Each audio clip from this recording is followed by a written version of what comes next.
সম্মানিত হাজিরিন, মহান রব্বুল আলামিন এই পৃথিবীতে প্রথম মানুষ যে পাঠিয়েছেন দুজনকে, একা না জোড়া করে, ওয়াখালাকনাকুম আজওয়াজা, তো জোড়া করে আল্লাহ পাক পাঠালেন আমাদের বাবা, আমাদের মা, যেটাকে কেন্দ্র করে আল্লাহ পাক আমাকে পরিচয় দিচ্ছেন, ওয়ালাকাদ কাররামনা বানি আদম। এই দুজনকে পৃথিবীতে পাঠালেন। এই দুজনের মধ্যে নবীকে বলেন তো, বলেন নবীকে? আদম। তাহলে এই দুজনের মধ্যে কি সমস্যা? ও আচ্ছা আচ্ছা, বসেন, জায়গা দিলে আরেকজন দেখতে পাবে না, একটু বসেন। আচ্ছা আচ্ছা আচ্ছা আচ্ছা, দেখছি চাচা, আপনি বসেন, একটু বসেন। ওনাকে একটু অন্য কোথাও দেন তো জায়গাটা। হ্যাঁ, একটু, চাচা খুব ক্রেজি হয়ে গেছেন। জি, আসলে বিষয়টা হলো যে এই ক্যামেরাগুলো আপনি শুনছেন হাজার হাজার, না হয় লাখ মানুষ শুনবেন আপনারা, কিন্তু এই ক্যামেরাগুলো, এই রেকর্ডগুলো তারা শোনায় দেয় কোটি কোটি মানুষের কাছে।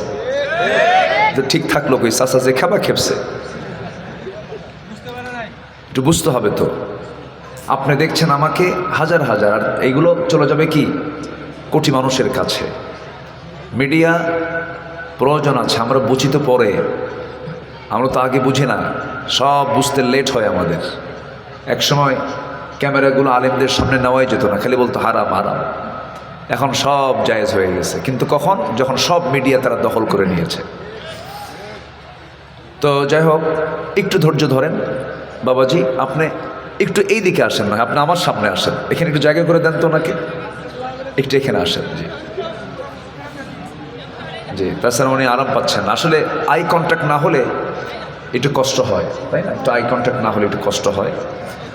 তো আমার এই জুতা দেখবেন, ওনার জুতাটা দেখেন সবাই আপনারা, এটাও খেয়াল রাখতে হবে একটু। আচ্ছা ঠিক আছে। জি, আমার দিকে তাকান। তাহলে প্রথম মানুষ তিনি নবী ছিলেন। কি ছিলেন বলেন তো? নবী ছিলেন। আল্লাহ তাকে নবী করেছেন, এবং তিনি শুধু জ্ঞানী ছিলেন না, মহাজ্ঞানী ছিলেন। ওয়ালাকাদ কাররামনা বানি আদম, আমরা সেই আদমের সন্তান যে আদমকে আল্লাহ পাক ওয়াল্লামা আদামাল আসমাআ কুল্লাহা, আল্লাহ তাআলা যে আদম আলাইহিস সালামকে আসমাআ কুল্লাহা, গোটা পৃথিবীর সকল সৃষ্টির নামের সঙ্গে পরিচয় করে দিয়েছেন। একটা একটা করে তাকে চিনিয়ে দিয়েছেন, এটা এই, এটা এই, এটা এই। কিয়ামত পর্যন্ত এত জ্ঞানী মানুষ পৃথিবীতে আর দ্বিতীয় জন কেউ আসবে না। জোরে বলি সুবহানাল্লাহ। এত জ্ঞানী ছিলেন। আমরা সেই জ্ঞানী পিতার সন্তান, আমরা জ্ঞানী পিতার কি সন্তান। তাহলে আমাদেরকে কি হতে হবে বলেন তো? বলেন বলেন বলেন। বাবার নাম ধরে রাখার জন্য কি হতে হবে? জ্ঞানী হতে হবে। জ্ঞানী হলে অনেক লাভ।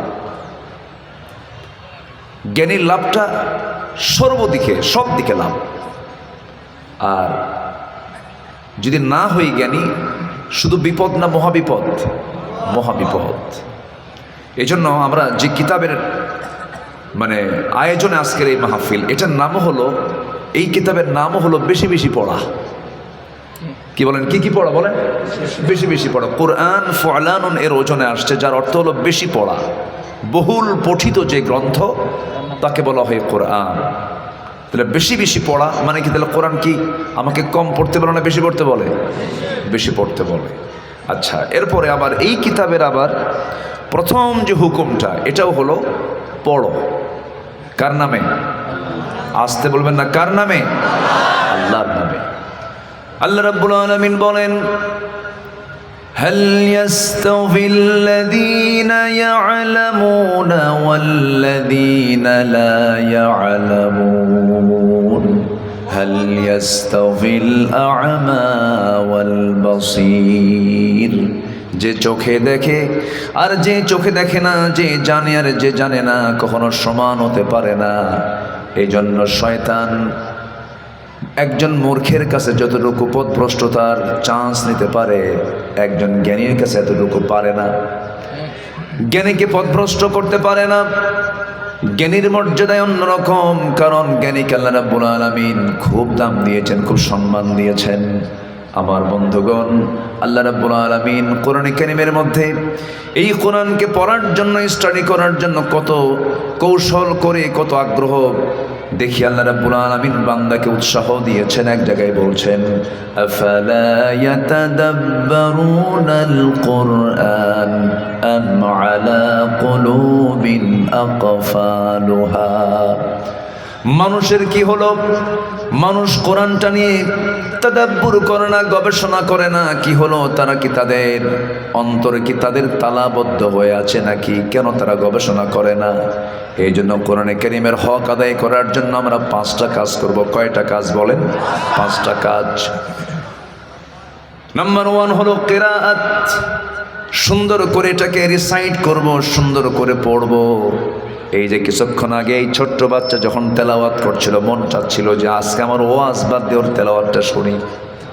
তেলাওয়াতের কি মজা, তেলাওয়াতের কি আনন্দ। এই জান্নাতের মধ্যেও কিন্তু এই তেলাওয়াতের সম্মেলন হবে। যেরকম সুবহানাল্লাহ। আল্লাহর কালামের সৌন্দর্য যদি একবার কেউ খুঁজে পায়, কোনো গান তাকে আকৃষ্ট করবে না, কোনো বাজনা তাকে আকৃষ্ট করবে না। কারণ কোরআনে কারীমের যে সুর, এই সুরের চাইতে সমকক্ষ কোনো সুর পৃথিবীতে নাই। এই সুর যদি কারো মধ্যে বদ্ধমূল হয়ে যায়, পৃথিবীর কোনো গান তাকে কাবু করতে পারবে না। আমার বন্ধুগণ, প্রথম হলো সুন্দর করে কিরাআত পড়া, সুন্দর করে রিসাইট করা। এরপরে কিরাআত, তিলাওয়াত, সুন্দর করে এটাকে একটু বুঝে বুঝে পড়ার চেষ্টা করা। ওয়ারাত্তিলিল কুরআন তারতিলা وَإِذَا تُلِيَتْ عَلَيْهِمْ آيَاتُهُ زَادَتْهُمْ إِيمَانًا وَعَلَى رَبِّهِمْ يَتَوَكَّلُونَ। নাম্বার 3 হলো দিরাসাত। এটাকে স্টাডি করা, বোঝার জন্য চেষ্টা করা, অনুশীলন করা, বারবার এটাকে গভীরতায় নিয়ে যাওয়া। আর তাদাব্বুর মানে আরো গভীরভাবে এটাকে গবেষণা করা, গবেষণায় নিয়ে যাওয়া।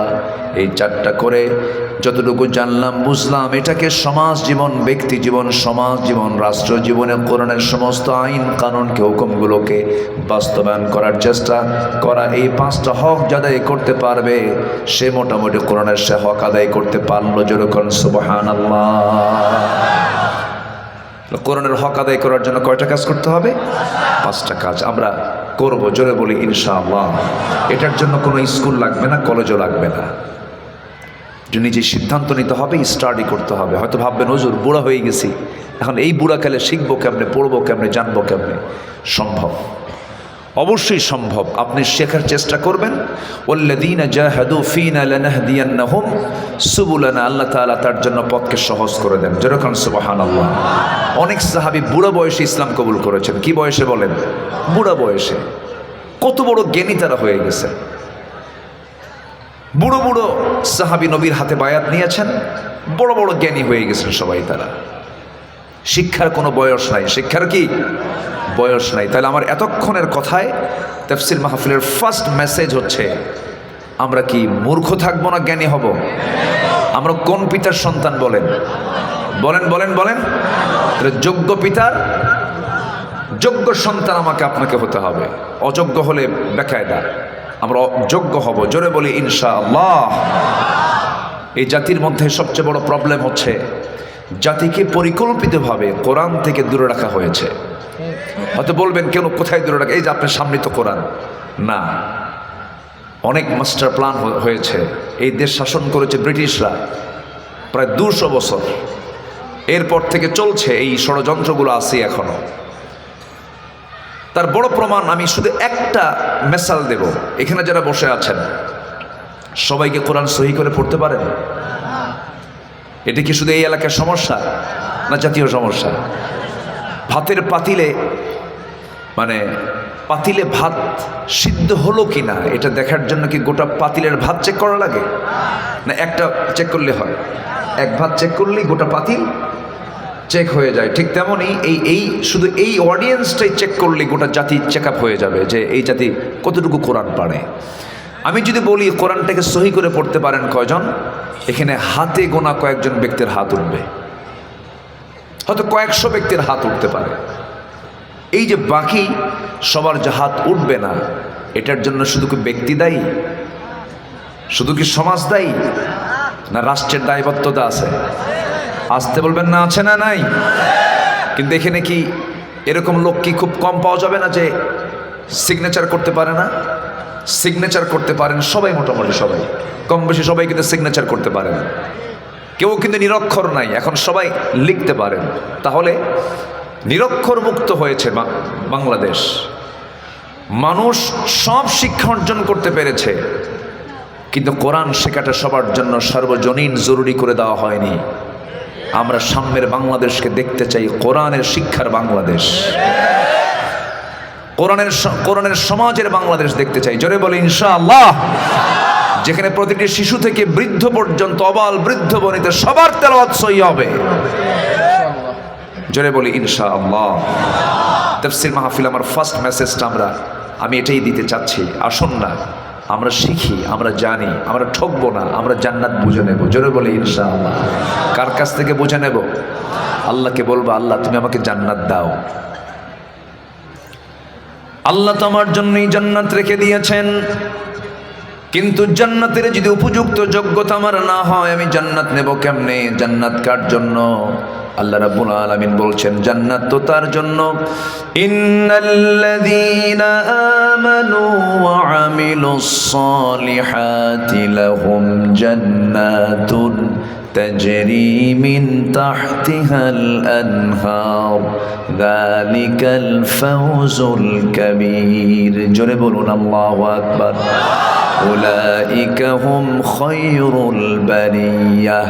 আরেক জায়গায় বলছেন ইন্নাল্লাযীনা আমানু ওয়া আমিলুস সালিহাতি কানাত লাহুম জান্নাতুল ফিরদাউসি নুজুলা খালিদিনা ফিহা লা ইয়াবগুনা আনহা হিওয়ালা। জোরে বলুন আল্লাহু আকবার। জান্নাত কারা পাবে? যারা ঈমান আনবে এবং নেক আমল করবে। নেক আমল করবে কেমনে সে তো জানি না। নেক আমলগুলো কি? নেক আমল জানার জন্য তো ইলম দরকার। নেক আমল কোনটা, বদ আমল কোনটা? নেক আমলের সমস্ত তালিকা এবং বদ আমলের সমস্ত তালিকা যে কিতাবে দেওয়া আছে সেই কিতাবের নামটা চিল্লায় বলুন কি? বদ আমল হলো সুদ। আমার দেশে সুদ জারি না যাকাত জারি? কি আছে? কি আছে? কি আছে? সুদ। ভুয়াপুরে মনে হয় সুদ টুদ নাই নাকি? হাজি সাহেব সুদ খায়। কে কে কে সুদ খায়? হাজি সাহেব সুদ খায়। এমন হাজি সুদের কারবার করে। কে রাগ করতেছেন নাকি আপনারা? কেউ যায়েন না, এখন গেলে কিন্তু ভাববো ওটাই সুদ খায়। বসেন। ডাক্তারের কাছে সুস্থ মানুষ যায় না অসুস্থ মানুষ যায়?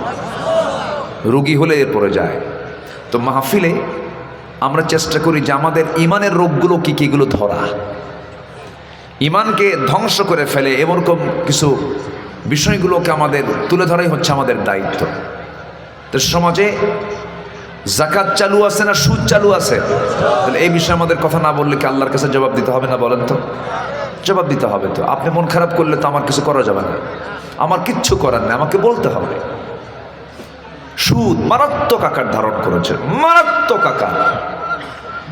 এটা একটা মানে মানে এমন একটা পর্যায়ে চলে গেছে, মহামারী আকার ধারণ করেছে। এত সুদ মারাত্মক আকার ধারণ, অনেকে মনেই করে না এটা কি, এটা যে পাপের কাজ এটা মনেই করে না। সুদের মোহনা চলছে এখন। আল্লাহ রাব্বুল আলামিন বদ আমলগুলোর ভিতরে সুদকে এত জঘন্য বলেছেন। সুদের যত প্রকার গুনাহ আছে, সুদের সর্বনিম্ন গুনাহ হলো নিজের মাকে বিয়ে করা, নিজের মার সঙ্গে জেনা করা। এত ভয়ঙ্কর এই সুদের অপরাধ। সুদকে আল্লাহ রাব্বুল আলামিন হারাম করে দিয়েছেন। হারাম শব্দই আসছে, যারা পারেন ঠোঁট মিলিয়ে বলুন আহাল্লাল্লাহুল বাই'a ওয়া হাররামার রিবা লা তা'কুলুর রিবা আযআফাম মুদাআফা। চক্রাকারে সুদের কারবার করো না। আল্লাহ ব্যবসাকে হালাল করে দিয়েছেন, সুদকে করেছেন হারাম।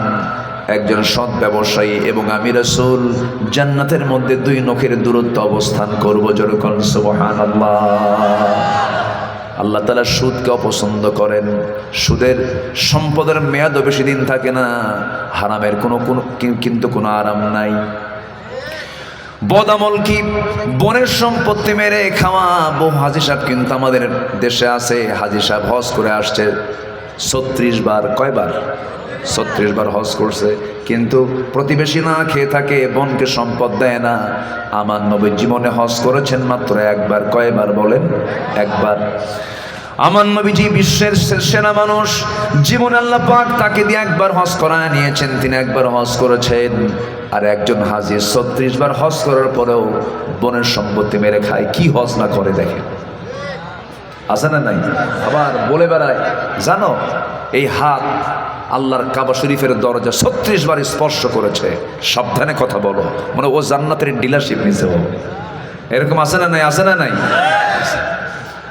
বারবার হজে গেলে আপনি বড় সুফি হয়ে গেলেন তা নয়, বরং যা আপনার ওই হজের টাকাটা প্রত্যেক বছর না গিয়ে গিয়ে আপনার যে প্রতিবেশী যে সমস্ত গরিবগুলো আছে, বিধবাটা আছে, বিধবার দিন পথ চলে না, তার জন্য একটা গরু কিনে দিলেন, দুটো ছাগল কিনে দিলেন। আল্লাহ রাব্বুল আলামিন এই প্রতিবেশীর হক আদায় করার জন্য আপনার জন্য এটা জান্নাতের কারণ হয়ে যেতে পারে। আমার বন্ধু, এগুলো নেক আমল। বনের সম্পত্তি মেরে খাওয়া বদ আমল। যে বদ আমল করবে তার কি হবে? বালা মান কাসাবা সাইয়্যাতান ওয়া আহাতাত বিহি খাতিআতুহু উলাইকা আসহাবুন নারি হুম ফিহা খালিদুন। জোরে বলুন আল্লাহু আকবার। যারা পাপ করবে, পাপ তাকে ঘেরাও করে ফেলবে, সে হবে জাহান্নামের বাসিন্দা, চিরকাল সেখানে সে অবস্থান করবে। বনের সম্পত্তি বুঝে দেয় না, এক যুগ চলে যায়, বাপ মারা গেছে, এক যুগ হয়ে গেছে, বনকে সম্পদ বুঝায় দেয় না, শুধু তাল বাহানা করে। এক যুগ চলে যায়, 1.5 যুগ চলে যায়, বোনগুলো বলতেও সাহস পায় না, কারণ ভাইয়ের বাড়ি, এখন তো বাবা নাই মা নাই, ভাইয়ের সঙ্গে গন্ডগোল করব কেমনে? ভাইটা এত টেকনিক বাস, সে ওমরায় চলে যায়। বনের সম্পত্তির ধান বেচা টাকা দিয়া, কি বলেন, কিসের কি দিয়ে টাকা? বনের সম্পত্তির ধান বেচা টাকা দিয়ে ওমরায় চলে যায়। ওমরায় গিয়ে ওমরার সম্পূর্ণ কাজ সম্পন্ন করে বনের জন্য জমজম পানি আনে, আজওয়া খেজুর নিয়ে আসে মদিনা থেকে। 3 কোটি টাকার বোন জায়গা পাবে, বাবার সম্পত্তি পাবে, ভাইয়ের থেকে পাবে। বোনের জন্য একটা চেন নিয়ে আসে মদিনা শরীফ থেকে, বোন পাবে 3 কোটি টাকা, সে নিয়ে আসে 3 লক্ষ টাকার চেন একখান নিয়ে আসা। ফোন দিয়ে বলে, বোন ওমরায় গেছিলাম, যেখানেই গেছি তোমার জন্য দোয়া করছি। বোন তো মহা খুশি। বোন চলে আসছে ভাইয়ের বাড়িতে। বোন, এই যে তোমার জন্য জমজম আনলাম, তোমার জন্য আজওয়া খেজুর নিয়ে আসলাম, তোমার জন্য একটা চেন আনছি, সোনার মদিনা থেকে সোনার চেন আনছি। বোন, মাথাটি একটু ঝোঁকায় দাও, তোমার ভাই তোমাকে দারুণ ভালোবাসে, এই যে তোমার জন্য সোনার চেন আনছে। বোন তো দারুণ খুশি, হারে ভাই আমার কত দোয়া করছে আমার জন্য, খুব সোনার ভাই আমার। গলার মধ্যে ঢোকায় দিয়ে বলে, বোন বসো, একটা কথা বলবো, মন খারাপ করবো না তো? না, একটা কথা বলি বোন, অংশ নিলে কিন্তু ধ্বংস হয়। কত বড় বদমাইশ! আছে না নাই? আছে না নাই? আচ্ছা আমার বন্ধুগণ, এগুলো বদ আমল। এই সমস্ত বদ আমলগুলো আমাকে আপনাকে ছাড়তে হবে। হক লঙ্ঘিত কোনো গুনাহ করা যাবে না। হক লঙ্ঘন হয়েছে এমন কোনো গুনাহ করে আপনি জান্নাত পাবেন না। মায়ের হক আছে, বাবার হক আছে, ভাইয়ের হক আছে, প্রতিবেশীর হক আছে, এতিমের হক আছে, আত্মীয়ের হক আছে। এই সমস্ত হক লঙ্ঘন করে আপনি কখনো জান্নাত পাবেন না। জান্নাত পাওয়ার জন্য আপনাকে নেক আমলগুলো করতে হবে, হক নষ্ট করা যাবে না। আল্লাহ রাব্বুল আলামিন হকের ব্যাপারে খুবই শক্ত। হক আদায় না করে দুনিয়া থেকে বিদায় নিলে পরে জাহান্নাম যেতে হবে। নামাজ পড়েছি তাহাজ্জুদ কিন্তু বোনটাকে দেখি নাই, নামাজ পড়েছি তাহাজ্জুদ নফল নামাজ পড়ে চোখের পানি ফেলে ফেলে কেঁদেছি, তাহাজ্জুদের চোখের পানি ফেলে বাপ মাকে ভাত দেয় না, ওর কি তাহাজ্জুদের দাম আছে নাকি? আসতে বলবেন না আছে নাকি? হক আদায় করতে হবে। এই জন্য নেক আমলগুলো সুন্দর করে বুঝে নিতে হবে, বদ আমলগুলো বুঝে নিতে হবে। এর জন্য জ্ঞান দরকার। এই জন্য কি দরকার বলেন? কোরআনটা দরকার। আসুন, সফল হওয়ার জন্য কি কি লাগবে একটু তালিকা করে সামনের দিকে আগায়া যাই। কষ্ট হচ্ছে নাকি আপনাদের? আলোচনা চালায়া যাই। জোরে বলি ইনশাআল্লাহ, আর জোরে বলি ইনশাআল্লাহ। আমার ভাইয়েরা, সফল তো হতেই হবে। জাহান্নাম কোনো ক্রমেই আমরা যাব না। জাহান্নামের শাস্তি ভোগ করা সম্ভব নয়। জাহান্নাম থেকে বেঁচে জান্নাত পেতে হবে, কারণ এটাই সবচেয়ে বড় সফলতা। কুল্লু নাফসিন যায়িকাতুল মাউত ফামান যুহজিহা আনিন নারি ওয়া উদখিলাল জান্নাতা ফাকাদ ফাজ। যে ব্যক্তি জাহান্নাম থেকে নিজেকে মুক্ত করে জান্নাত যে ব্যক্তি পেল, তার চাইতে বড় সফলতার কে আনতে পারে? সেই হচ্ছে মহা সাফল্যের সাফল্যবান। যে কোনো মূল্যে হোক আমাকে জাহান্নামকে মাইনাস করে জান্নাত পেতে হবে। সবাইকে জান্নাত পেতে রাজি আছেন নাকি? সবাইকে জান্নাত চান? সবাইকে জান্নাত চান? নামাজ না পড়ে, নামাজ না পড়ে এই জাতি কি নামাজি না বেনামাজি? বলেন, এই জাতি নামাজি না বেনামাজি? বেনামাজি। নামাজি কই? 5% নামাজি আর 95% বেনামাজি। দেখেন, বলেন তো কোন দিকে গড় বেশি যায়? বলেন, নামাজি না বেনামাজি? যদি নামাজি বলতাম, যদি 95% নামাজি হতো আর 5% যদি বেনামাজি হতো। নামাজি হলো 5%, বেনামাজি হলো 95%। নামাজি পড়ে না জাতি, খালি বিড়ি খায়। কি খায়? এত বিড়ি খায়, ওরে আল্লাহ।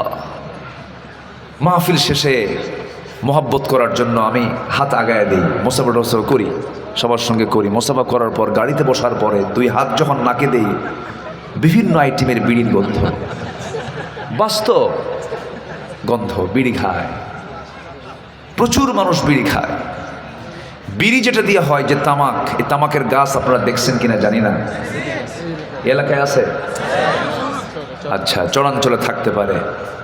এই তামাকের যে পাতাগুলো যখন গাছ আকারে হয়, এত তরুতাজা দেখা যায়, মানে সবুজ তরুতাজা একদম, মানে পাতাগুলো একদম জীবন্ত, এত সুন্দর দেখা যায়, খুব টসটসে, খুব সুন্দর পাতাগুলো, সজীব পাতা।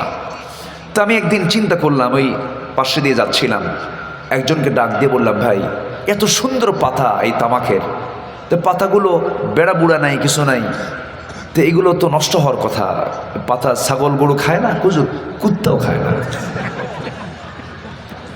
শুনতেছেন আমার কথাগুলো? শুনতেছেন? দেখেন, এই পাতা যে ভয়ঙ্কর ক্ষতিকর, এটা ছাগলও বোঝে, গরুও বোঝে। কে বোঝে না? কে বোঝে না? খায়। কি যে মজা পায় আল্লাহ জানে। আল্লাহ তুমি সকল নেশা থেকে জাতিকে হেফাজত করো। জোরে বলি আল্লাহুম্মা আমিন। পান খান, সমস্যা কি? পান খেতে আপত্তি নাই। পান গাছের রস, এটা স্টমাকের জন্য ভালো। মেডিকেল সায়েন্স পানের রসের ব্যাপারে কোনো মানে নেগেটিভিটি তারা দেয়নি।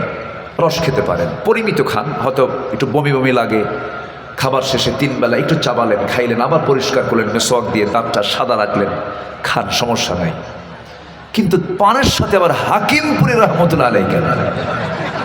এটা আপনি জোরাতালি দেন কেন? এটা লাগাতে যাবেন কেন? লাগাতে গেলেই তো ক্যান্সার হয়ে যাবে। ক্যান্সার যে হয়, এটাকে আল্লাহ দেন না বান্দা নিয়ে আসে? বান্দাই তো নিয়ে আসে। আল্লাহ কি সুন্দর ফ্রেশ লাঞ্চ দিয়েছেন, বিড়ি দিয়ে ধোঁয়া দিয়ে ঢুকায়া ওই লাঞ্চের মধ্যে পচায়া গলায়া, বাস পরে ফুটো হয়ে এসে মারা যায়।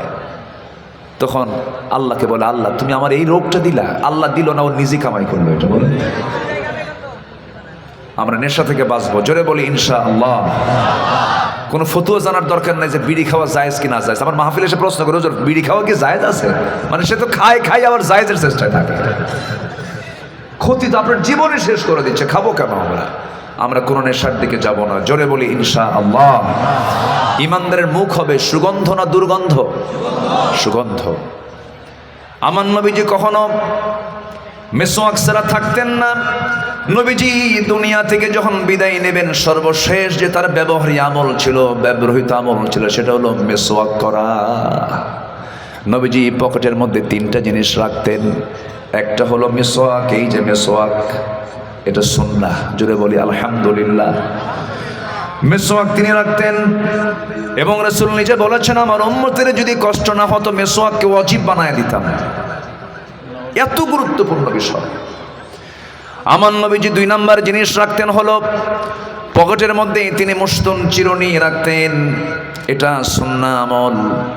আমার নবীজি টিপটপ ছিলেন, ফ্রেশ ছিলেন এবং আমার নবীজির প্রত্যেকটা মানুষের দেহের মধ্যে একটা ঘামের গন্ধ আছে না নাই বলেন? যদি আমার নবীর গায়ের মধ্যে ছিল না, বরং উল্টা তার সিদ্ধার থেকে সুগন্ধি বের হতো, আলহামদুলিল্লাহ বলেন। এরপরও তিনি আরেকটা জিনিস আতর রাখতেন। আতর শুধু তিনি মাখতেন না, তালুতে নিতেন, মাথা থেকে শুরু করতেন দেওয়া। যার সঙ্গে দেখা হতো তারও আতর লাগায় দিতেন। আমার নবীজি কোনো শিশুর মাথায় যখন হাত বুলায় দিতেন, গোটা শরীর তার আতরের গন্ধে সুগন্ধে ভরপুর হয়ে যেত। আর সেই উম্মতের পকেটে থাকে হলো বুলু বিড়ি। কি বিড়ি? এগুলো কেন থাকবে আমার ভাইয়েরা? আখলাকুন নবী, আমার নবীর আখলাক আমার আপনার মধ্যে ঢুকায় নিতে হবে। মাথার চুল থেকে শুরু করে পার গোড়ালি পর্যন্ত সব সুন্নাহ দিয়ে ভরপুর থাকতে হবে। যুবকদের মাথার চুলগুলো দেখছেন নাকি? যুবকদের মাথার চুলগুলো এখন ডিজাইনগুলো দেখেন। এই দিকে চুল নাই, 2 দিকে চুল নাই, পিছনেও চুল নাই, চামড়া বের করা, মাথার উপরে গোল করে কাউয়া কাঠি, দক্ষিণ তালপট্টি, সেন্ট মার্টিন দ্বীপ, কি ভুল বলতেছেন? এই হলো মাথার চুলের ডিজাইন। শার্ট একখান পরে ছোট মোটো, প্যান্ট একখান পরে এত ঢিলা প্যান্ট পরে। যে প্যান্ট পরার নিয়ম হচ্ছে, পাজামা পরার নিয়ম হলো নাভির উপর থেকে পড়তে হবে, কিন্তু সেই নাভির নিচে এত নিচে পরে প্যান্টটা, এত নিচে পরে সীমান্ত বর্ডার। কি বর্ডার? সীমান্ত বর্ডার। যখন তখন অঘটন ঘটতে পারে। এমন পোশাক তো তোমার পরা যাবে না বাবা। যুবকরা এই সমস্ত পোশাকগুলো পরো না। তারপরে কাপড় চোপড়ের কোনো সাইজ বাইজ নেই। নতুন প্যান্ট বাজার থেকে কিনে আনে, হাঁটু ফাটা প্যান্ট। কি ফাটা? হাঁটু ফাটা। হাঁটু ফাটা প্যান্টের দাম হলো 8,000, আর যেটা ভালো প্যান্ট তার দাম হলো 800 টাকা। তাহলে চিন্তা করে দেখেন ফাটা প্যান্টের কি দাম। ফাটা প্যান্ট কিনে আনে। ফাটা প্যান্ট কিনলে তো নামাজি হবে না, 17 চলে গেল। এই হলো পোশাকের হাল। মেয়েদের পোশাকের তো আরো সাইজ বাইজ নাই, তাদের পোশাকের দিকে তাকানোই যায় না। মেয়েদের তো গায়ে কাপড় চোপড়ই নাই। আধুনিক হতে হতে এমন অবস্থা যে বনের পশুকেও তারা হার মানিয়ে দিয়েছে। এত নোংরা পোশাক তাদের। মাথার চুলগুলো হলো কালো, এটাকে ডিজাইন করে লাল, নীল, হলুদ বিভিন্ন কালার বানায়া ওই মডেলটার নাম দিয়েছে আমি ভেড়া মডেল। কি মডেল? ভেড়া মডেল। একদিন মসজিদে গেছে নামাজ পড়তে আমি। তো মসজিদে ঢুকলেই তো আগে সুন্নাহ পড়তে হয়, 2 রাকাত সুন্নাহ নামাজ, নফল নামাজ। আমার রাসূল ঢুকি 2 রাকাত নামাজ পড়তেন। তো আমি ভিতরে ঢুকে নামাজ পড়বে, এমন সময় দেখি একটা যুবক নামাজে দাঁড়াইছে। তো ভাবলাম যে ওর যে পোশাক দেখি, আগে নামাজটা দেখি। তো নামাজ যখন পড়তেছে ওই প্যান্ট আর শার্ট দেখে আমি ভাবলাম দেখি ওর নামাজটা আজকে কেমন হয়। পিছনে দাঁড়ায় আছে। রুকুতে যখন গেল তখন দেখি রুকুর ঠেলায় শার্ট উপরে, প্যান্ট নিচে, মাঝখানে নাই। তো ভাবলাম এ তো রুকুর হাল, দেখি সেজদায় কি হয়। সেজদায় যখন গেছে তখন দেখি প্যান্ট খুলে আন্ডার প্যান্ট বের হয়ে গেছে। আমি কি অবাস্তব কিছু বলতেছি বলেন? বলেন তো অধিকাংশ যুবকদের প্যান্টের দশা এরকম কিনা বলেন? তোমার প্যান্ট যদি খুলেই সব বের হয় তো ওই প্যান্ট না পরার সাইডে খুলে থাকাই ভালো। এগুলো কি? এগুলোকে চেঞ্জ করতে হবে। যুবকরা নামাজি হও, সুন্দর করে নেক আমলগুলো খুঁজে খুঁজে বের করো। জীবন কয়টা? আসতে বলবেন না। জীবন কয়টা? একটা জীবন। একটা জীবনকে সাজাতে হবে। না'মাল সালিহান এমন করে কথা বলার সুযোগ হবে না। আল্লাহ নেক আমল করব দুনিয়াতে পাঠায় দাও, আল্লাহ রাব্বুল আলামিন আর পাঠাবেন না। এই দুনিয়া শেষ হয়ে গেলেই বিচার শুরু হয়ে যাবে, কিয়ামত শুরু হয়ে যাবে। এই জন্য অবশ্যই সফল হতে হবে, সফল হয়ে জান্নাত দিতে হবে। আল্লাহ রাব্বুল আলামিন বলছেন কোন বান্দাগুলো সফল হওয়ার জন্য কিছু শর্ত আছে। 9টা শর্ত বলেন। কয়টা শর্ত বলেন? 9টা শর্ত। আমি একটাও বলি নাই। একটা একটা করে বলবো, সবাইকে শুনতে রাজি আছেন? আল্লাহ কবুল করুন, জোরে বলি আমিন। আমি খুবই আনন্দিত, এত সুন্দর করে আপনারা বসে আছেন। দুদিন আলোচনা শোনার পরেও আজকে আপনাদের ভিতরে এত সুন্দর মনোযোগিতা নিয়ে আপনারা শুনতেছেন। আল্লাহ কবুল করুন, জোরে বলি আমিন। আরো জোরে আল্লাহুম্মা আমিন। সফল হওয়ার জন্য কিছু শর্ত আছে। আল্লাহ পাক বলছেন 9টা শর্ত তুমি পূরণ করো, আমি তোমাকে সফলতা দিয়ে দেবো। যেরকম সুবহানাল্লাহ। সে আমলগুলো কি কি? নাম্বার 1, নেক আমল সহ ঈমান আনা। নেক আমল সহ ঈমান আনা। আমল আছে ঈমান নেই, হবে না। আবার ঈমান আছে আমল নেই, তাও হবে না। আমল আছে ঈমান নেই, হবে না। তাই যদি হতো আবু তালেবের মতো নেক আমল অনেক সাহাবীও করতে পারেন নাই। সাহাবীরা এমন সুযোগ পান নাই যে সুযোগটা আবু তালেব পেয়েছিলেন। আমার নবীজির সারা জীবন যে পরিমাণ আমার নবীকে হেল্প করেছেন আবু তালেব, নিজের সন্তান আলীকে দূরে রেখে আমার নবীকে কোলের মধ্যে নিয়ে রাত কাটিয়ে দিয়েছেন আবু তালেব। শত্রুকে আঘাত করতে না দিয়ে বরঞ্চ তার সঙ্গে জেল পর্যন্ত খেটেছেন। 3.5 বছর শিবে আবু তালেবে থেকেছেন আবু তালেব। এত তার জীবনটা, গোটা জীবনটা নবীর পক্ষে, নবীর মহাব্বতে গোটা জীবনটা তার ভরপুর হয়ে আছে। এত বড় খেদমত করার পর আবু তালেবের কপালে জান্নাত না জাহান্নাম? কি নাই বলেন? কি নাই? কি নাই? ঈমান নাই, আমল আছে। আমল আছে না নাই? আমল আছে, ঈমান নেই, লাভ নাই। আবার ঈমান আছে, আমল নেই, তাও লাভ নাই। কারণ আমার বন্ধুগণ, তাই যদি হতো আমার ভাইয়েরা, এই দুনিয়াতে আমার নবীর আপন চাচা জাহান্নামী, আমার নবীর আপন চাচা আবু লাহাব জাহান্নামী। আবার আরেকজন নবীর দিকে তাকান, নূহ আলাইহিস সালাতু ওয়াস সালাম 900 বছর দাওয়াত দিয়েছেন দিনে রাতে। ইন্নী দাউতু কওমি লাইলা ওয়া নাহারা। আমি নূহ দিনে রাতে দাওয়াত দিয়েছেন 900 বছর দাওয়াত দেওয়ার পর নিজের সন্তানটাও কালেমা পড়ে নাই, বউটা কালেমা পড়ে নাই। কিন্তু এত বড় নবীর নিজের সন্তানটাও জাহান্নামী, বউটাও জাহান্নামী। কিসের কারণে বলেন? ঈমান নাই। এই জন্য ঈমানটা সবচেয়ে বড় শর্ত। ঈমান থাকতেই হবে। ঈমান ছাড়া সবকিছু মূল্যহীন। প্রেজেন্ট ওয়ার্ল্ডের সবচেয়ে ধনীর তালিকার মধ্যে অন্যতম একটা তালিকায় থাকা ধনী মানুষ বিল গেটস, আমেরিকার ধনকুবের ধনী। এই বিল গেটস শত কোটি টাকা মানুষের জন্য খরচ করেছে, গরিবদের জন্য খরচ করে দিয়েছে। এত বড় দানবীর হওয়ার পরেও আল্লাহর কাছে তার কোনো পুরস্কার নেই, কারণ তার মধ্যে ঈমান নাই। এই জন্য ঈমানটা সবচেয়ে বড় শর্ত। সফল যদি হতে চাই, 1 নাম্বার মজবুত ঈমান আনতে হবে। আল্লাহ রাব্বুল আলামিন সুন্দর করে বলছেন, বান্দা ঈমান আনো, এমন জান্নাত দেব যে জান্নাতের নিচ দিয়ে নহর প্রবাহিত। যেরকম সুবহানাল্লাহ। সবাই কি জান্নাত নিতে চান? সবাই কি জান্নাত নিতে চান? নহরওয়ালা জান্নাত। কিওয়ালা জান্নাত? নহরওয়ালা। নদীর, সেখানে নদী থাকবে, প্রস্রবণ থাকবে, 4টা নদী থাকবে। কয়টা নদী? 4 ধরনের। এই যে যমুনার পানিগুলো, কি সুন্দর নদীর চেহারা। দুনিয়ার চিত্রগুলো এই যে এত সুন্দর হয়, জান্নাতটা কত সুন্দর হবে কল্পনায় কখনো আমরা করতে পারি না। আমার আল্লাহ তাআলা সর্বনিম্ন যে জান্নাতটা রেখে দিয়েছেন, সর্বনিম্ন যে জান্নাত, সবচেয়ে ছোট যে জান্নাত, 10টা পৃথিবীর মতো একটা জান্নাত। জোরে বলি সুবহানাল্লাহ। 10টা পৃথিবীর মতো একটা জান্নাত আল্লাহ রাব্বুল আলামিন সেই জান্নাতটা রেখে দিয়েছেন, যার নিচ দিয়ে নহর প্রবাহিত। মধুর নহর থাকবে, দুধের নহর থাকবে, শরাবের নহর থাকবে, পানির নহর থাকবে। আল্লাহ রাব্বুল আলামিন এই নহরগুলো সেখানে রেখে দিয়েছেন। দুনিয়ার মধু পান করলে পরে বুড়ারও বুড়া হয়ে যায়, দুনিয়ার পানি পান করলে বুড়ারও বুড়া হয়ে যায়, সে তাজা হয় না, সে যুবক হয় না। কিন্তু জান্নাতের পানি, মধু, দুধ একবারও যদি কোনো বান্দা পান করে, চিরদিনের মতো সে কোনোদিন আর বুড়া হবে না। যেরকম সুবহানাল্লাহ। বুড়া যে কত কষ্ট, যারা বুড়া হয়েছে তারা টের পায়। কি ঠিক কি না? হাত পা চলে না, জয়েনে ব্যথা করে, হুঁশ কমে যায়, দাঁতগুলো পড়ে যায়, খেতে পারে না ভালো মতো, যা খায় তা হজম হয় না। আর বারবার বলে লাইতা শাবাবা ইয়াউদ, হায়রে আমার যৌবন যদি ফিরে আসতো। কিন্তু বাবাজি, এই দুনিয়াতে যৌবন আর ফিরে আসবে না, তবে যৌবন ফিরে আসার একটা চান্স আছে, সেটা হলো জান্নাত। জান্নাত যদি কোনো বান্দা পেয়ে যায়, সে কোনোদিন বুড়া হবে না। জোরে বলুন সুবহানাল্লাহ। জান্নাতের হুরদের সঙ্গে বিয়ে করায় দিবেন কে? কে বিয়ে করায় দিবেন? আল্লাহ বিয়ে করায় দিবেন। আপনার মন যা চাবে, ওয়ালাকুম ফিহা মা তাশতাহি আনফুসুকুম, আপনার মন যা চাবে আপনি তাই পাবেন। সেখানে আল্লাহ রাব্বুল আলামিন খাবার রেখে দিয়েছেন, ফলমূল রেখে দিয়েছেন, ওয়াফাকিহাতুম মিম্মা ইয়াতাখায়্যারুন ওয়া লাহমি তায়রিম মিম্মা ইয়াশতাহুন ওয়া হুরুন আইন কাআমসালিল লুলুইল মাকনুন। জোরে বলুন আল্লাহু আকবার। আল্লাহ রাব্বুল আলামিন প্রথমে ফল খাওয়াবেন, ওয়াফাকিহা, আগে ফল খাওয়াবেন। আমাদের দেশে একটা কথা প্রচলন আছে, ভরা পেটে ফল খালি পেটে জল, রং কথা, বাজে কথা, ভিত্তিহীন কথা।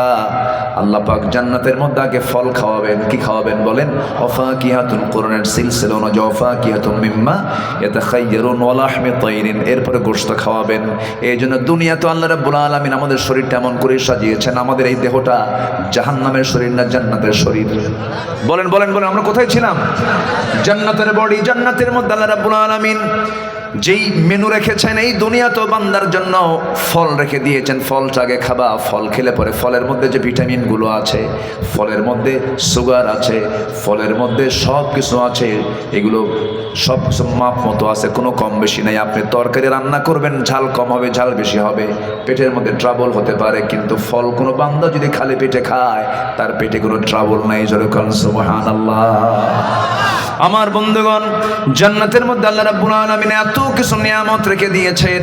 উড়ন্ত পাখি উঠতেছে, সেই সময় বান্দা মনে করবে, হারে এই পাখিটা যদি খেতে পারতাম। সামনে পাখি ফ্রাই হয়ে আসবে, বান্দা খাবে। জোরে বলুন সুবহানাল্লাহ। আমার বন্ধুগণ, সেই জান্নাত লাভের জন্য আমাকে আপনাকে সবার আগে চেষ্টা করতে হবে, নেক আমল সহ আমরা ঈমান আনবো। সবাইকে রাজি আছেন? সবাইকে রাজি আছেন? আল্লাহ কবুল করেন। জোরে বলি আল্লাহুম্মা আমিন। নাম্বার 2 হলো, নফসকে আমরা শুদ্ধ করব। নফসের মধ্যে কোনো ভেজালি রাখা যাবে না। অন্যের ভালো কিছু দেখলে যদি সহ্য না হয়, ওই ঈমানটার মধ্যে ক্যান্সার ঢুকেছে। কি ঢুকছে বলেন? কি ঢুকছে? ক্যান্সার ঢুকেছে। আমার বন্ধুগণ, হিংসা হলো ঈমানের ক্যান্সার। এই হিংসা কিন্তু সবচাইতে বেশি হলো জ্ঞানীদের মধ্যে। কার মধ্যে বলেন?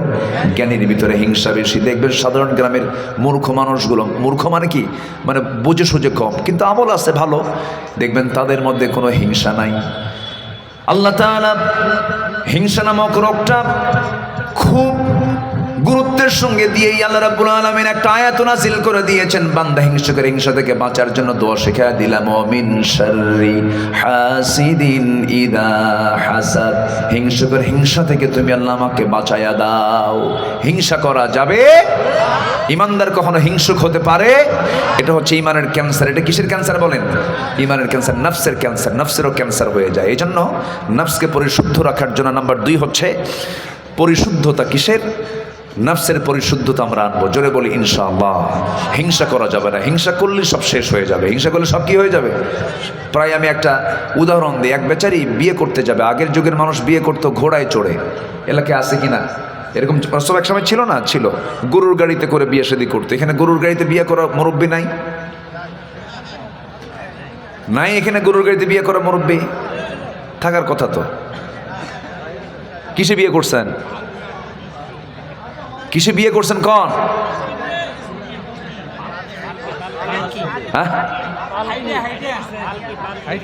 হাইটে গেছেন?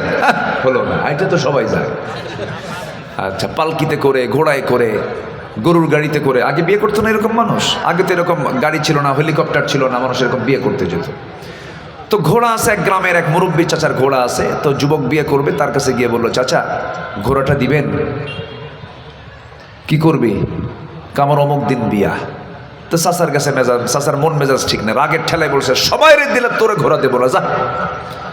যুবকটা মন খারাপ করে বাড়িতে চলে আসছে। আসার পর রূপক করতে বলছে। ফর এক্সাম্পল, সে সবে কদরের রাত্রিতে মসজিদে গেছে নামাজ পড়তে, তাহাজ্জুদ, তারাবি সব পড়ে শেষে দুখান হাত তুলে আল্লাহর কাছে বলতেছে, আল্লাহ আজকে আমার জন্য কোনো চাওয়া পাওয়া নাই, তুমি আমার কিচ্ছু দিও না, আমার কোনো দুঃখ নাই, আমার একটাই দোয়া শুধু তোমার কাছে আজকে রাত্রিতে, সবে কদরের রাত্রিতে একটাই দোয়া, বুড়ার যেন ঘোড়া মরে আজকের মধ্যে। কি বুঝতেছেন আপনারা? কি হিংসা দেখে। এই দোয়া করে চলে আসছে বাড়িতে।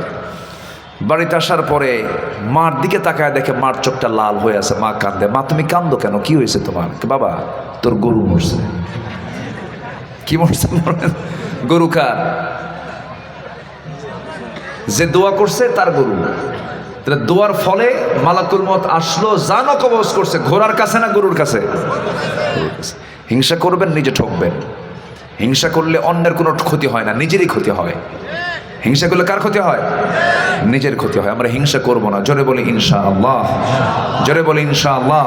তাহলে দেখবেন আপনার আরামে ঘুম হবে। তাহলে কেমনে ঘুম হবে বলেন তো? আরামে। আর জমি কিনছে একজন, ঘুম হয় না আরেকজন, এরকম আছে না? জমি কেনার শোনার সংবাদ পরপরই কয় ও জমি কিনলো, কেমনে কিনলো, এটা হলো কেমনে? High pressure. কি প্রেশার? High pressure. পরে ওষুধ ছাড়ার ঘুম হচ্ছে না। তো দরকার কি আপনার এই রুগী হওয়ার? হিংসা মানে হলো রুগী। হিংসা মানে কি? রুগী। হিংসুক যে সে কি সুস্থ না অসুস্থ? অসুস্থ। ওগুলো চিন্তা করার সময় নাই। সেজদা দিবেন বেশি কইরা, জান্নাতের লোভ করবো আমরা। জোরে বলি ইনশাআল্লাহ। আমার বন্ধুগণ, আরেকটা হলো অহংকার। অহংকার আছে না নাই? আচ্ছা, অহংকার করবে যে দিল্লি গিয়ে পড়বে সে। আমার কথা কি বুঝতেছেন আপনারা? অহংকার করা মানে কোথায় গিয়ে পড়া? দিল্লি গিয়ে পড়া। অহংকার করছিল না, এটা আমার দেশ, আমার বাপের দেশ, আমার বাপ স্বাধীন করছে। দেখছেন কথার সাইজ? দেখছেন? আল্লাহকে অহংকার করিস, যা, এক দৌড়ে আল্লাহ পাক দিল্লি পাঠায় দিছে। যারাই অহংকার করবেন ঠিকানা কিন্তু একটা আল্লাহ বের করে দিছে, কিন্তু ঠিক কিনা? অহংকার করা যাবে, অহংকার করা যাবে। অহংকার করবে যে পতন হবে তার। এটা কার কথা? কার কথা? কার কথা? অহংকারকে আল্লাহ পাক সহ্য করতে পারেন না।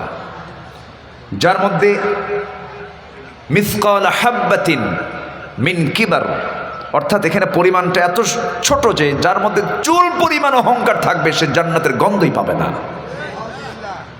এত মারাত্মক অহংকার। ক্ষমতার অহংকার আছে না নাই? খালি থানার হুমকি দিত, হ্যালো অমক ওসি সাহেব, এখানে একটা আছে, ধরে নিয়ে যান। তোদের এখন কোথায় তোরা? এখন তোরা কোথায়? মামলা বাণিজ্য করেছ তোমরা, মানুষকে হত্যা করেছ, আলেমদেরকে হত্যা করেছ, আল্লামা সাইদির মতো মানুষকে প্রাণ করে দিল্লির প্রেসক্রিপশনে হত্যা করেছ। প্রত্যেকটা হত্যার বিচার বাংলার জমিনে হবে, হবে, হবে ইনশাআল্লাহ। রাজি আছেন কারা কারা? হাত উঁচু করে দেখান।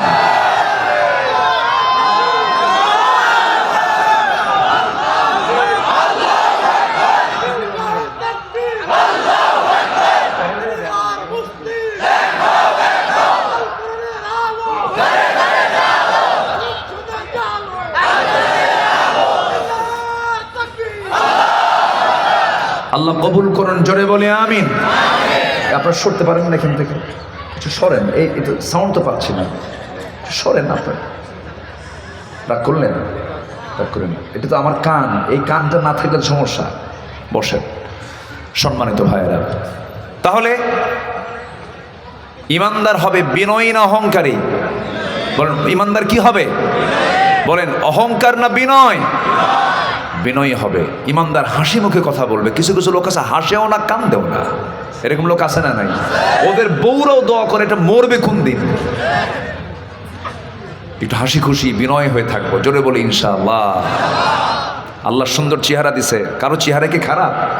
সব চেহারাই সুন্দর। কে করে দিয়েছেন? তো চেহারা খারাপ করে রাখবো কেন? যে হাসে না ওর চেহারা ভালো থাকে? হাসেও না কান্দেও না, কথাও কয় না ভালো করে, এরকম আছে না? সালাম দিলে উত্তর খুঁজে পাওয়া যায়, আসসালামু আলাইকুম, আছে না? এরকম আছে না? আমার নবীজি পকেটে সালাম নিয়ে বের হতেন, খালি সালামই দিতেন শুধু। কোন সাহাবী আগে সালাম দিতে পারতো না রাসূলকে।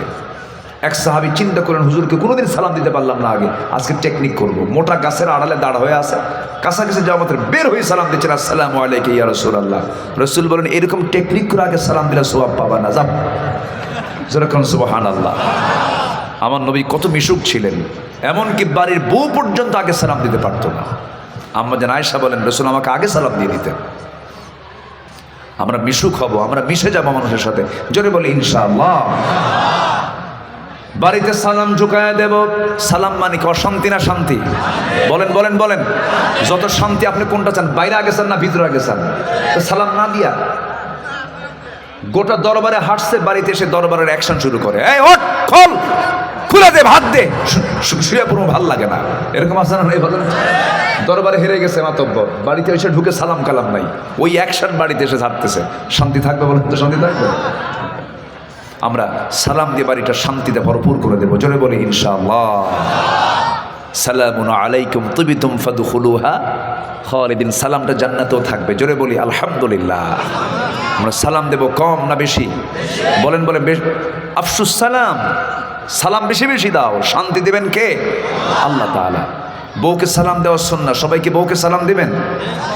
দেখেন ছোট ছোট বাচ্চাকে ইনশাআল্লাহ কাকে দিবা তুমি? ওই যে বাচ্চা হাসে আর কয় সালাম দেব, বিয়ে করে দেবা। হ্যাঁ, বিয়ে অন্যের বউ দেওয়া যাবে না, কিন্তু অন্যের বউ দিলে ওখানে প্যাঁচ লাগবে, ফিতনা। ওটা কি বলেন? ফিতনা। সালাম সবাইকে দেওয়া জায়েজ নাই। ভালো কাজের সঙ্গে আমরা সম্পৃক্ত থাকব, অহংকার করব না, আমরা কখনো কখনো হিংসা করব না, অবৈধ কামনা বাসনা করা যাবে না। চোখটাকে ঠিক রাখতে হবে। আজকের এই প্রেজেন্ট ওয়ার্ল্ডের সবচেয়ে বড় গুনাহ হলো চোখের গুনাহ। অনলাইনের দুনিয়ায় মানুষ ঘরের মধ্যে বসে বসে সবচেয়ে বেশি গুনাহ করে হলো অনলাইনের গুনাহ, মোবাইলের গুনাহ। ডিভাইসগুলো খুব সাবধানের সঙ্গে ব্যবহার করতে হবে। হাজারবার বলি, মোবাইল ব্যবহার করবে না এটা বলে কোনোদিন লাভ হবে না। তোমাকে সেট আপ করতে হবে। তুমি আগে দেখবা মোবাইলকে তুমি যদি চালাতে পারো তুমি চালাবা, সমস্যা নাই। কিন্তু মোবাইল যদি উল্টা তোমাকে চালাতে চায়, তোমার ব্যবহার করা জায়েজ নাই। খুব সাবধান, খুব সাবধান। তোমার ইমানকে 10 মিনিট নয় 10 সেকেন্ডের মধ্যে ইমানকে নষ্ট করে ফেলবে, খেয়ে ফেলবে তোমার ইমান। এই জন্য যুবকরা খুব সাবধান। পর্নোগ্রাফিতে আসক্ত হওয়া যাবে না, কোনো গেমস আসক্তি হওয়া যাবে না। জীবন্ত একটা তোমার ফ্রন্টাল সেলগুলো ধ্বংস হয়ে যাবে। তোমার যে গোল্ডেন লাইফ, সোনালী জীবন মুহূর্তের মধ্যে ধ্বংস করে ফেলবে, তোমার এই মোবাইলটা শেষ করে ফেলবে। এই জন্য তোমাকে সঠিক সময়ে সঠিক কাজগুলো করতে হবে। আল্লাহ রাব্বুল আলামিন বলেন, আমাকে যে যুবক তার সময়কালগুলো আমার ইবাদতে যে বান্দা কাটায় দেবে, আমি আল্লাহ নিজে তাকে স্পেশাল মেহমান করে আমি আল্লাহ তাকে আরশ আজিমের ছায়ায় তাকে আমি জায়গা দিয়ে দেবো। যেরকম সুবহানাল্লাহ। শাবুন নাশা ফি ইবাদাতিল্লাহ সাবআতু ইযিল্লুহুমুল্লাহু ফি যিল্লিহি ইয়াওমান লা যিল্লা ইল্লা যিল্লুহু। ইমামুন আদিলুন শাবুন নাশা ফি ইবাদাতিল্লাহ রাজুলুন কলবুহু মুআল্লাকুন বিল মাসাজিদ। আমার আল্লাহ বলেন, ওই যুবককে আমি আমার আরশ আজিমের ছায়ায় জায়গা দেব যে বান্দাগুলো খারাপ কিছু দেখবে না, খারাপ কোনো চিন্তা করবে না। যৌবনটা ইবাদতে কাটায় দিয়ে আমার সঙ্গে যারা কানেকশনটা করবে, আমি আল্লাহ নিজে তাকে মেহমান বানা আমি আরশ আজিমের ছায়ায় জায়গা দিয়ে দেব।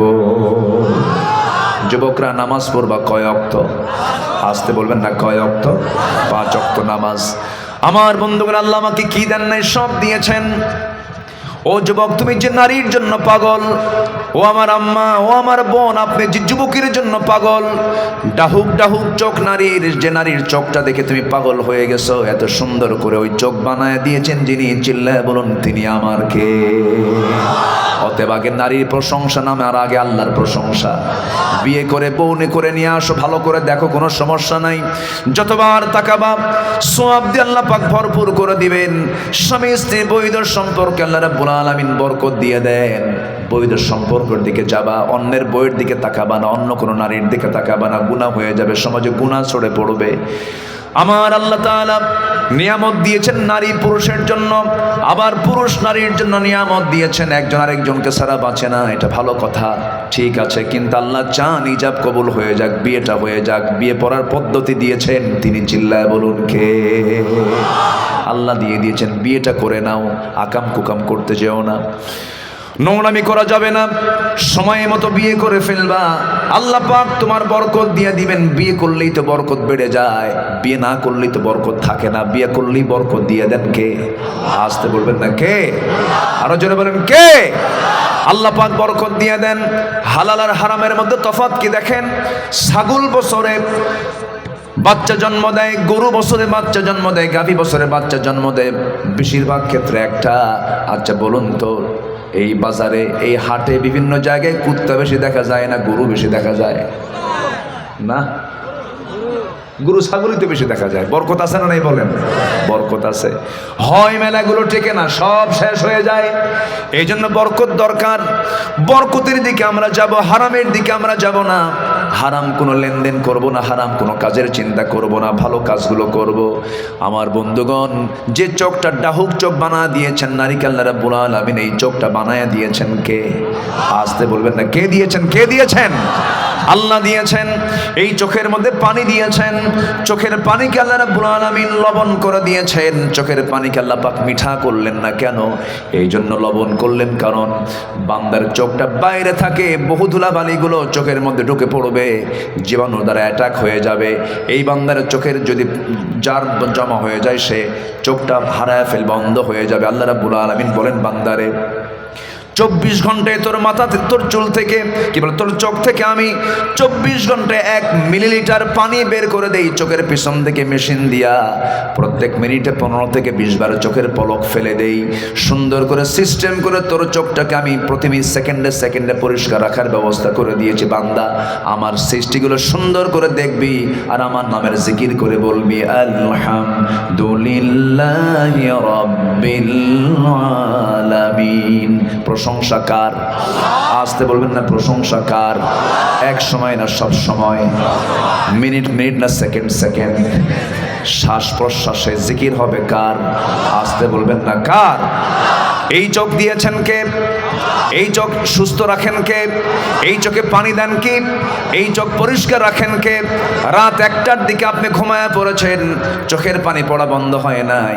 সকালবেলা যখন ঘুম থেকে ওঠেন, চোখের ডানে বামে সাদা সাদা কি যেন বের হয়, এটার নাম কি এলাকায়? হ্যাঁ, আরে কন না ভাই, কি? কেতর? হ্যাঁ, আচ্ছা কেতর, আচ্ছা ঠিক আছে, সমস্যা নাই। কেতর, এটা নাম থাকে তো, আঞ্চলিক নাম থাকে না? এই যে চোখের কেতর অথবা চোখের ময়লা, যদি আমরা সকালবেলা কারো চোখে এমন দেখি, চট করে টিস্যু বের করে বলি, ভাই সাফ করো তাড়াতাড়ি, আমি আপনি হয়তো এটাকে মনে করি যেটা খারাপ জিনিস, কিন্তু খারাপ জিনিস নয়। এই চোখের কেতরও যদি না বের হতো, চোখ ফুলে চোখ বান্দার অন্ধ হয়ে যেত। স্থায়ী মলম বানায় দিয়েছেন, স্থায়ী মলম, স্থায়ী অয়েন্টমেন্ট দিয়ে দিয়েছেন। আমার বন্ধুগণ, এই চোখের পানি পড়া বন্ধ হলে পরে মানুষ বাঁচে না, বেশি পানি বের হয়। কিছু কিছু অসনা রোগী আছে না, চোখ দিয়ে শুধু পানি ঝরে, যে পরিমাণ পানি বের হওয়া দরকার সে মেশিনটা একটু নষ্ট হয়ে গেছে, এই জন্য চোখের পানি বেশি পড়ে। ডাক্তারের কাছে গেলে ডাক্তার বলে ওষুধ খেতে হবে, ফুটা হয়ে গেছে, চোখের পানি বেশি বেশি পড়তেছে, ফুটাটা বড় হয়ে গেছে, ওষুধ দেয়, অপারেশন করে ফেলে শেষ পর্যন্ত। আমার বন্ধুগণ, এই যে চোখের কাম, এরপরে আপনি কানের দিকে তাকান, কানের মধ্যে ময়লা আছে না নাই বলেন? এই ময়লাটা কে দিয়েছেন? আল্লাহ দিয়ে দিয়েছেন। চোখের পানি হলো লবণ, কানের ময়লা হলো তিতা। কানের ময়লাকে এলাকায় কি বলে? গরু খায়। কানের খোল না, কানের খোল। এই ময়লা কিন্তু অপ্রয়োজনীয় নয়। কোনো ডাক্তার কিন্তু কানে হাত দিতে মানা করে, ঠিক কিনা? ইএনটির যারা ডাক্তার, খবরদার কানে হাত দিবেন না, কারণ কানের যে ময়লাগুলো আছে আল্লাহ রাব্বুল আলামিন সিকিউর করে দিয়েছেন। কেন? আমার বন্ধুগণ, বান্দা যখন ঘুমিয়ে পড়ে, বান্দা তো নিথর দেহ থাকে, পোকামাকড়, ছোট ছোট পিঁপড়াগুলো থাকে, বিভিন্ন পোকামাকড় থাকতেই পারে। বান্দা তুই যখন ঘুমিয়ে পড়িস নিথর দেহ, কানের মধ্যে কোনো যদি ময়লা, কোনো পোকামাকড়ও যদি চলেও যায়, পিঁপড়া গেল, কিন্তু গিয়ে যখন তার জিহ্বাটা দিয়ে যখন খাবারের দিকে, ওই কানের খোলের দিকে যখন চলে যাবে, তিতা পাবে, বলবে থেকে লাভ নাই, আস্তে করে সে ব্যাক হয়ে বের হয়ে আসবে। কানের মধ্যে কোনো পোকা থাকে নাকি বলেন? বের হয়ে চলে আসে, শুধুমাত্র এই তিক্ত খাবার রেখে দেওয়ার কারণে। সুবহানাল্লাহ। কানকে সিকিউর করলেন। এবার আপনি চলে আসেন মুখের দিকে। আল্লাহ রাব্বুল আলামিন বলেন, আলাম নাজআল লাহু আইনাইনি ওয়া লিসানান ওয়া শাফাতাইনি ওয়া হাদাইনাহু নাজদাইন। কি সুন্দর জিহ্বা দিয়েছি তোমার, এই জিহ্বার মধ্যে কত প্রকার স্বাদ দিয়েছি। এই যে আমাকে হেডমাস্টার, এখানে স্যার আছেন, এখানকার মৌলবী শিক্ষক কোথায়? শহীদুল ইসলাম সাহেব কোথায় গেল? হ্যাঁ, আমাকে খাওয়াইছে পিয়ারি মাছ, না কি মাছ? হ্যাঁ, পিয়ালি মাছ। এই যে মাছটা, পৃথিবীর কোনো মাছের স্বাদের সাথে স্বাদের মিল আছে? চিন্তা করে দেখুন, হাজার হাজার মাছ, সমস্ত মাছের স্বাদ কোনটার স্বাদ, সব যেটা আইডেন্টিটি করে, যেটা স্বাদকে ডিফার করে, যেটাকে স্বাদকে প্রমাণ করে দেয়, সেই অঙ্গের নামটা কি বলেন? বলেন কি? জিহ্বা। এই জিহ্বায় আল্লাহ রাব্বুল আলামিন কত স্বাদ দিয়ে দিয়েছেন, হাজার হাজার স্বাদ করে দিয়েছেন।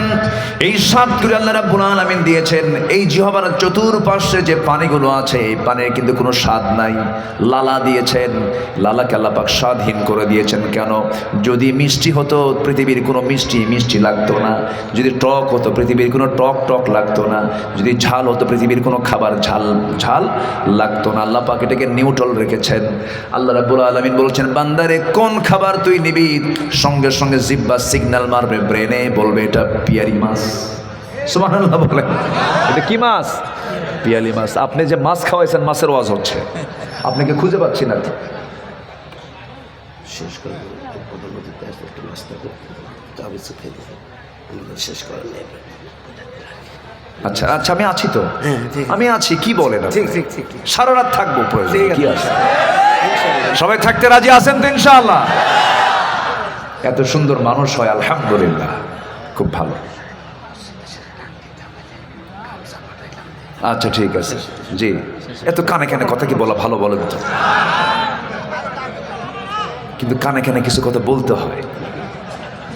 আমাকে খারাপ কিছু বলেনি, অনেক ভালো বলেছেন। সম্মানিত ভাইরা, জি আলহামদুলিল্লাহ, আমি খুবই খুশি। আমার খায়রুল ভাই কোথায়? ওনার একটা ছেলে লন্ডনে থাকে, পিএইচডি করছে। দোয়া করবেন আল্লাহ যেন তাকে কবুল করেন। জোরে বলি আল্লাহুম্মা আমিন। আমার খায়রুল ভাই আমার অনেক আগের পরিচিত, প্রায় 20 বছর আগে হবে। 20 বছর আগে আমি কোথায় যেন আসছিলাম এইদিকে, 2005 কি 6 সালের দিকে। যাই হোক, হ্যাঁ আচ্ছা ঠিক আছে, তাহলে দেখলে সব পুরাতন লোক দেখতেছে আমার, মাশাআল্লাহ, বলি আলহামদুলিল্লাহ। জি সম্মানিত ভাইয়েরা, তাহলে এই জিহ্বা যদি এরকম না হয়, যদি এরকম হতো, নাট বল্টু সিস্টেম হতো, তাহলে কি হতো বলেন তো? তাহলে আমার আজকে মাহফিল আসার সময়, অন্তত এই মাহফিল আসার সময় ব্যাগের মধ্যে অন্য কিছু তোলার আগে কয়েকটা জিহ্বা তোলা লাগতো। জিহ্বা তুলে নাট বল্টু সিস্টেম, কিন্তু আসার পথে ব্যাগ গেল হাইরা, তাহলে কি আর পিয়ালি মাছের কি স্বাদ পেতাম? আল্লাহ পাক সব বডিতে সেট আপ দিয়েছেন, কোনো নাট বল্টু করেন নাই। আল্লাহু আকবার বলেন। মাঝে মাঝে এরকম চিন্তা হয়, আল্লাহ এত হাত পা বেদনা করে নাট বল্টু হলেই তো হতো, ব্যাগে থুয়ে দিতাম, কিন্তু ব্যাগ চুরি বড় ব্যাগ। আল্লাহ পাক সব বডিতে সেট আপ দিয়েছেন। কিডনি দিয়েছেন সাথেই। যাদের কিডনি অকেজ, তখন তাদেরকে ডায়ালিসিস করার জন্য ডাক্তারের কাছে যেতে হয়। তো ডাক্তারের কাছে গেলে পরে ডাক্তার ডায়ালিসিস মেশিন দিয়ে তাকে ডায়ালিসিস করায়। সেটার ওজন হলো 100 কেজি, আর বান্দার কিডনির ওজন হলো 200 গ্রাম। 200 গ্রামের যে কাজ, পৃথিবীর কোনো ডায়ালিসিস মেশিনের এরকম কাজ হয় না। আল্লাহু আকবার বলেন। আল্লাযী খালাকাকা ফাসাওয়াকা ফাআদালাক। শুধু সৃষ্টিই করেন নাই, সৃষ্টির মধ্যে তিনি ভারসাম্য দিয়েছেন। যেরকম সুবহানাল্লাহ। আমার বন্ধুগণ, এই জন্য কখনো আল্লাহকে ভোলা যাবে না। জিহ্বার চতুর্পাশে কত জোয়ার দেখেন, জোয়ার কতটুকু আছে না আছে। তেঁতুল গাছের সামনে গেলে টের পাওয়া যায়, দুজন মুখোমুখি দাঁড়ায় আছে। হঠাৎ করে তেঁতুল গাছের তেঁতুলের দিকে যখন নজর যায়, মুখ থেকে সিটকে সামনের জনের গালে গিয়ে কি পড়ে কিনা, কে বন্ধু তোমার কি বাবার কি হলো? বন্ধু আমার তো দোষ না, তেঁতুলের দোষ। কি ঠিক কিনা বলেন? কি রস আল্লাহ রাব্বুল আলামিন জিহ্বার মধ্যে দিয়ে দিয়েছেন। আল্লাহ বলছেন, বান্দারে এত কিছু দিলাম, তুই আমার নাম বলবি, আলহামদুলিল্লাহি রাব্বিল আলামিন, ওয়া যাকারা ইসমা রাব্বিহি ফাসাল্লা, ক্বাদ আফলাহা মান